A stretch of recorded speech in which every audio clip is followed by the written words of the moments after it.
사랑하는 성도 여러분, 간밤에 편안히 주무셨습니까? 9월 3일 새 아침을 허락하신 하나님께 진심으로 감사드립니다.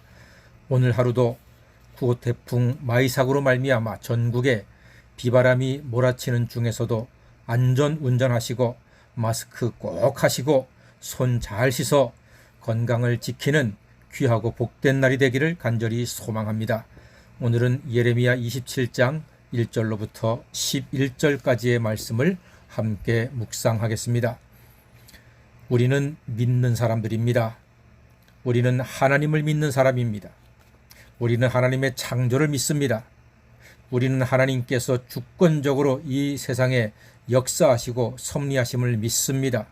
우리는 하나님께서 죄인들을 구원하여 주심도 믿습니다. 그리고 우리는 이 세상이 하나님의 뜻대로 이루어져 가는 것을 믿습니다. 그러나 그 하나님의 뜻을 모두 이해할 수는 없습니다. 결코 도무지 아무리 애를 써도 하나님의 뜻을 다 이해할 수는 없습니다. 그래서 우리는 믿음이 필요합니다.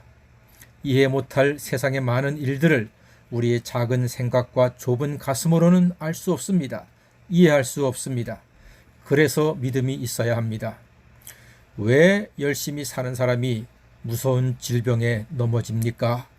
왜 하나님 잘 믿는 사람이 하는 일이 잘 안 됩니까?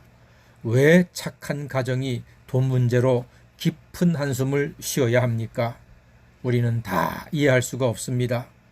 왜 코로나19가 온 세상을 단절시키고 마비시키고 있습니까? 왜 지금 교회는 세상의 공공의 적이 되어 있습니까? 왜 의사들은 그 똑똑하고 돈 많이 버는 사람들이 환자 곁을 떠나서 단체 행동을 하고 있습니까? 우리는 다 이해할 수 없습니다. 이 복잡한 세상의 일들 속에 숨어 있는 하나님의 뜻은 과연 무엇입니까? 참 궁금합니다. 살다 보면 하나님의 뜻이 잘 이해되지 않을 때가 너무나 많습니다. 이스라엘은 하나님의 선민입니다. 제사장 민족이지요. 그들은 말씀을 맡은 자들입니다. 그들은 누구보다 앞장서서 예배드리고 기도하는 백성이었습니다. 그런데 그들이 우상을 섬기고 동족을 압제하고 이방족을 의지하자 하나님께서는 채찍을 드셨습니다. 어떤 채찍입니까? 오늘 6절 말씀에 그 채찍이 나와 있습니다. 이렇게 기록되어 있습니다. 이제 내가 이 모든 땅을 내 종 바벨론의 왕 느부갓네살의 손에 주고 또 들짐승들을 그에게 주어서 섬기게 하였다 말씀합니다. 이 땅을 이스라엘을 바벨론 왕에게 주어서 그 이방의 바벨론 느부갓네살 왕을 섬기게 하신다는 겁니다. 와, 하나님이요, 화가 나셨습니다. 화가 나셔도 단단히 나셨습니다. 그렇게 아끼고 사랑하던 이스라엘을 바벨론에게 망하게 하신다는 겁니다. 그러니까 그 바벨론 왕을 잘 섬기라고 하십니다. 만약에 바벨론 왕을 섬기지 않으면은 8절의 말씀 보니까요. 여호와의 말씀이니라. 바벨론의 왕 느부갓네살을 섬기지 아니하며 그 목으로 바벨론의 왕의 멍에를 매지 아니하는 백성과 나라는 내가 그들이 멸망하기까지 칼과 기근과 전염병으로 그 민족을 벌하리라. 이렇게 말씀하셨습니다. 강력하시지요?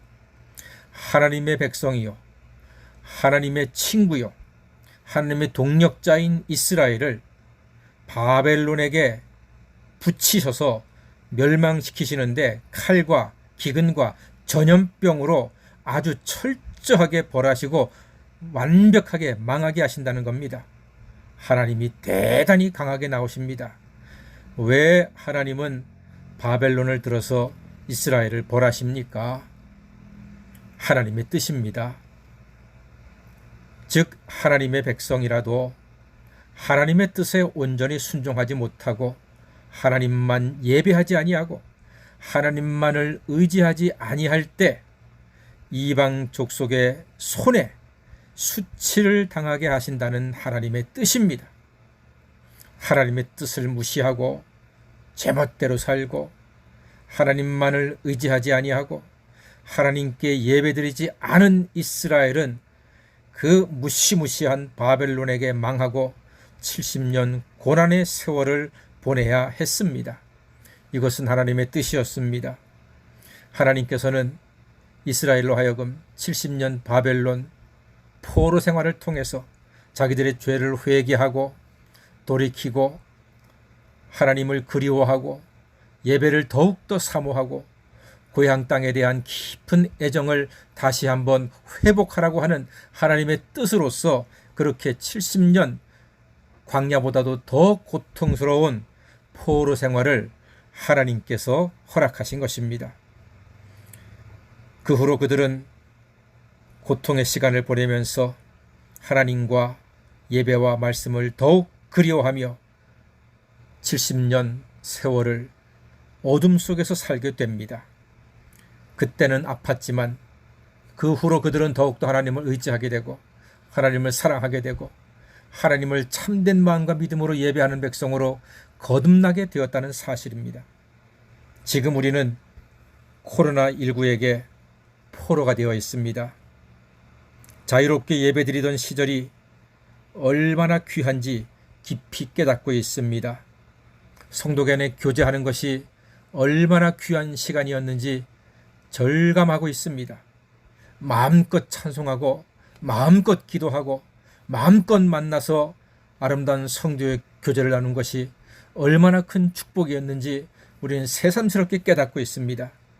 그러므로 이제는 우리는 이 코로나19 시절이 바로 우리를 하여금 하나님을 더욱더 사랑하고 이 세상을 더욱더 사랑하고 형제와 자매를 더 사랑하라고 하는 하나님의 깊은 뜻이 있음을 깨달아야 할 것입니다. 그러므로 언젠가는 다시 회복될 이 땅이 코로나로부터 해방이 되어서 하나님을 더 깊이 예배하고 하나님을 더 영광스럽게 찬양하고 하나님만을 더 기쁘게 의지하고 영광 돌리는 백성으로 거듭나는 놀라운 시간이 우리 앞에 예비가 되고 허락이 될 줄로 믿습니다. 부디 이 땅에 예배의 날이 회복이 되어서 하나님의 큰 영광만이 이 땅에 드러나는 아름다운 회복의 날이 속히 오게 되기를 주님의 이름으로 간절히 축원합니다. 아멘. 기도하겠습니다.